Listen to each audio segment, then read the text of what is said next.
Hey, everybody. I wanted to mention a show that had been on for a while. I'm not sure if it's even still on, but it was called Fit to Fat to Fit.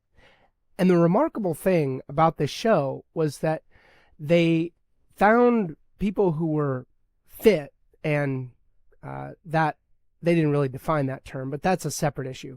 But they were lean, and they had a healthy lifestyle, they ate well, and they uh, exercised.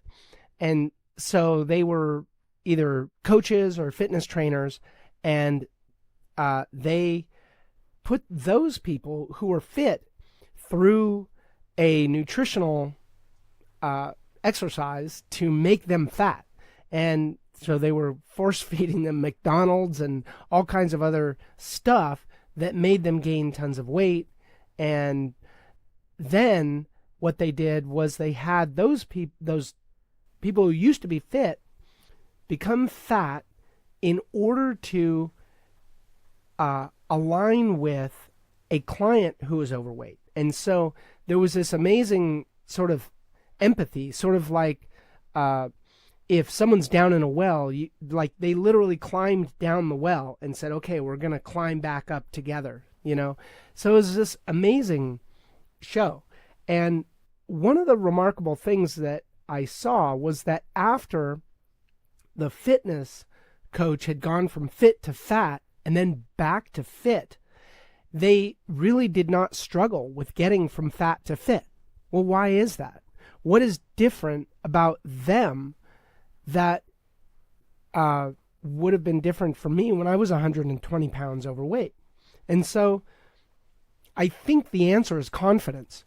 They had already climbed the mountain, so they knew how to do it.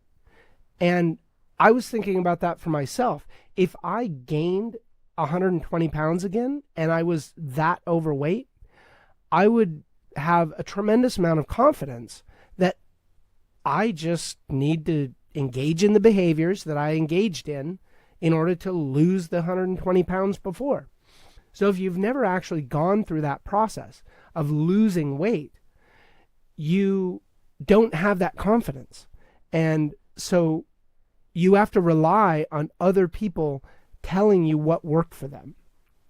And that's sort of the essence of wisdom, that you can listen to somebody else's experience and you can change your own behavior without having to go through that experience.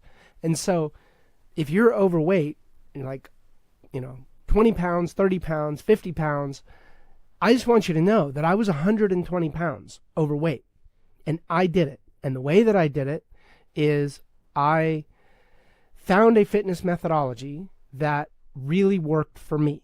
And for me personally, it was CrossFit. I'm not telling you to do CrossFit. I'm telling you, find the fitness methodology that works for you. And the fitness methodology that works for you is the one that you do repeatedly. Right? And so consistent action is what leads to the results. And the other thing that I did, and this took a lot longer and was way more difficult, quite frankly, was to cut out processed carbohydrates.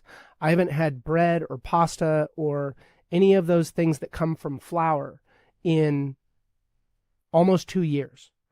And that might, 2 years ago, that would seem insane that I could do that for 2 years. But what ends up happening is your cravings change. So your identity changes. I'm the kind of person who doesn't eat processed carbs. And I became that identity through my behavior.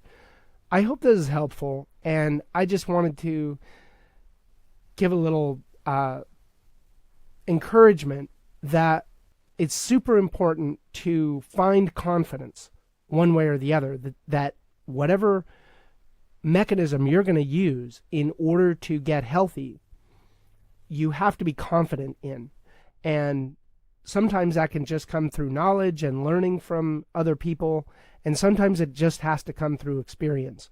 And you can look back on your own experiences and say, what really did work for me and why?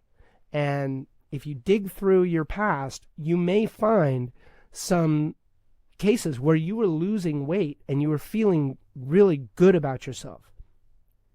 And those are the kinds of things that you can attach to and say, aha, let me figure out what it really was then and try to replicate that. It might not be the exact same methodology or the exact same group of people, but you're trying to you're trying to sort of reverse engineer what worked and pull those out so that you can apply them to different circumstances or the circumstance that you're in now. Anyway, I hope this is helpful. Have a good one.